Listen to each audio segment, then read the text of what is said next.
June 1941. German forces occupy territories containing over 65 million Soviet citizens after Operation Barbarossa advances. Reichsminister Alfred Rosenberg implements policies treating occupied populations as hostile subjects rather than potential collaborators. This is a World War II decision story about the political mistake of treating occupied nations as enemies. Historians still debate why German leadership rejected opportunities to build local support in occupied Soviet territories. The decision to implement harsh occupation policies would create resistance movements that diverted hundreds of thousands of troops from frontline operations throughout World War II. Alfred Rosenberg became Reich Minister for the occupied Eastern Territories in July 1941. His ideology viewed Slavic populations through hierarchical racial theories. These beliefs shaped administrative policies across occupied Soviet regions. Historical records document initial reactions in Ukraine, Belarus, and Baltic states varied significantly. Many communities initially viewed German forces as potential liberators from Soviet control. Stalin's collectivization policies had created widespread resentment in agricultural regions. The 1932–33 famine in Ukraine particularly damaged Soviet legitimacy among rural populations. Some villages displayed welcoming attitudes toward advancing German forces in June 1941. But German occupation policy development ignored these potential political advantages. Rosenberg's ministry created administrative structures based on exploitation rather than cooperation. Economic policies prioritized resource extraction for German war industries. Agricultural requisitions left minimal supplies for local populations. Operation Barbarossa created occupation zones covering approximately 500,000 square miles by September 1941. These territories contained critical agricultural and industrial resources. Ukraine alone produced roughly 25% of Soviet grain output before 1941. The Donbass region provided substantial coal and steel production capacity. Maintaining order in occupied territories required significant military forces. German security divisions numbered approximately 25 in rear areas by late 1941. Each division contained 8,000 to 10,000 personnel responsible for vast territories. The stakes extended beyond immediate resource extraction. Peaceful occupation zones would free forces for frontline operations. Hostile populations required extensive security operations that diverted combat units. Soviet partisan activity remained limited through summer 1941. This changed everything. German occupation policies transformed potential neutrality into active resistance systematically. September 1941. Rosenberg's ministry issued comprehensive economic directives for occupied territories. The policies mandated requisitions exceeding sustainable levels for local populations. Agricultural quotas left insufficient food supplies for civilian needs. Labor conscription programs forced workers into German industries against their will. The directives specifically rejected proposals for limited local autonomy.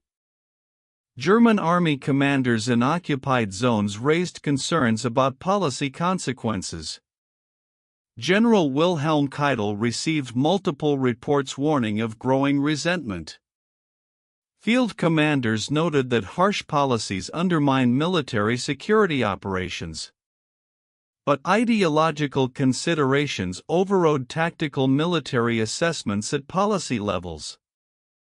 Rosenberg's office maintained that racial hierarchy principles couldn't be compromised. Heinrich Himmler's security apparatus supported exploitation policies through occupied territories. But planners missed something critical about the relationship between occupation policy and resistance formation. Winter 1941-42 brought severe food shortages across occupied Soviet territories. Requisition policies had removed grain stocks needed for civilian survival. Urban areas faced particularly acute shortages as supply systems broke down. German occupation authorities documented increasing tensions in administrative reports. Labor conscription policies created additional resentment as workers were transported west. Families lost members to forced labor programs with minimal information. Soviet partisan groups began expanding operations through winter 1941-42. These movements initially consisted of bypassed Red Army units and local organizers. But recruitment accelerated as occupation policies alienated broader populations.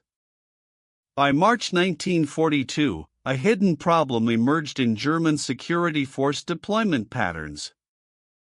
German security operations began requiring increasing troop commitments through spring 1942. Partisan activity spread across Belarus, Ukraine, and occupied Russian territories. Army Group Center reported that security operations consumed resources needed for offensive preparations. Individual resistance actions escalated into organized partisan formations controlling rural areas.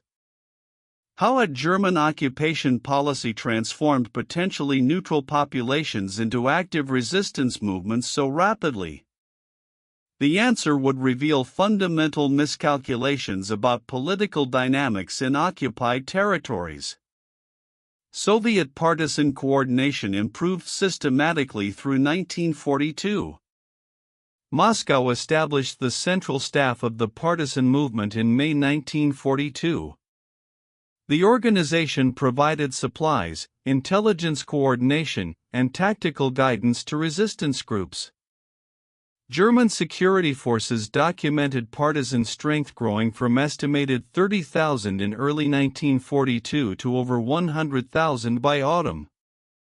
Rail line attacks disrupted supply movements to frontline units. Mining operations and infrastructure damage required constant repair operations.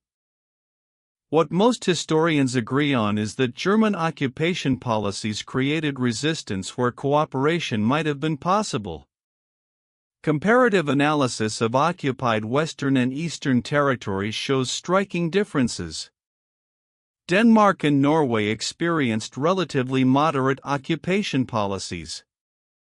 These regions produced minimal resistance activity throughout the war. But Eastern occupation zones followed exploitation principles that alienated populations systematically.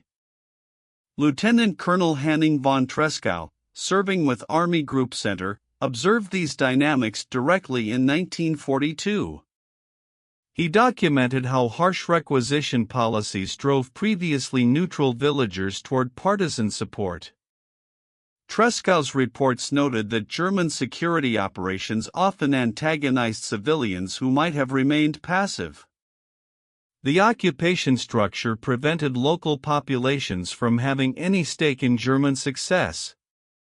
Residents faced requisitions regardless of cooperation levels. This removed incentives for supporting German administration against Soviet partisans.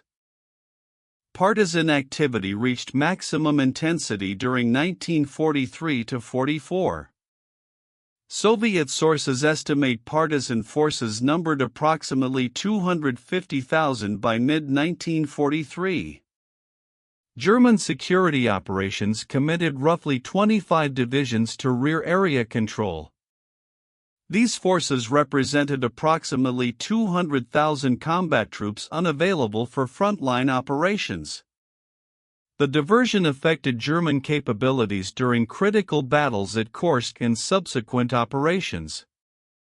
Rail interdiction became increasingly effective through 1943. German logistics documentation shows thousands of attacks on supply lines. Operation Bagration in June 1944 benefited significantly from partisan railway attacks. Soviet offensive operations coordinated with resistance groups cutting German retreat routes. By summer 1944, the truth became undeniable in German strategic assessments. Occupation policy failures had created a secondary front behind German lines. Resources consumed in security operations might have altered outcomes in major battles. The occupation policy failure revealed broader strategic blindness in German planning. Ideological commitments prevented pragmatic political approaches in occupied territories. German leadership possessed historical examples of successful occupation governance. Bismarck's policies after 1871 had integrated Alsace-Lorraine through relatively moderate administration. But World War II German leadership rejected these precedents based on racial ideology. The situation was more complex than simple administrative incompetence. Rosenberg's ministry contained officials who recognized policy problems. Several administrators proposed modified approaches allowing limited local autonomy. But the ideological framework prevented implementing these recommendations. Hitler personally reinforced exploitation policies despite military objections. The stakes were about to escalate. Partisan resistance diverted not just troops but also logistics, communications, and administrative resources. Every security division in rear areas represented forces unavailable for offensive operations. Verify source: exact partisan casualty figures on German forces remain debated among historians. The occupation policy pattern extended beyond Soviet territories. Similar approaches in Yugoslavia created Tito's partisan movement numbering over 150,000 by 1943.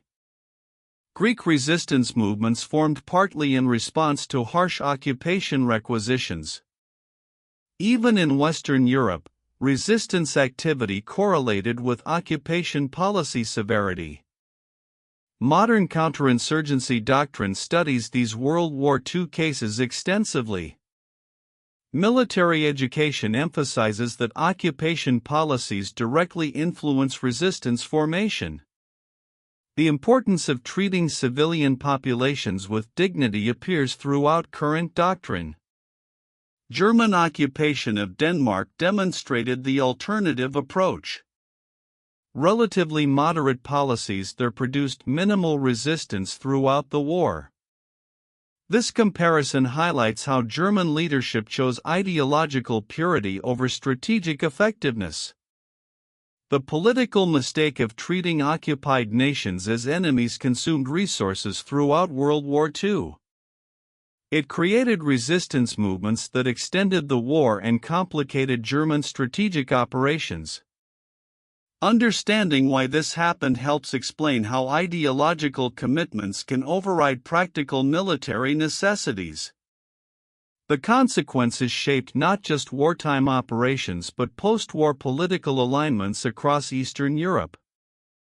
To understand what happened next, watch our analysis of Soviet partisan operations during Operation Bagration.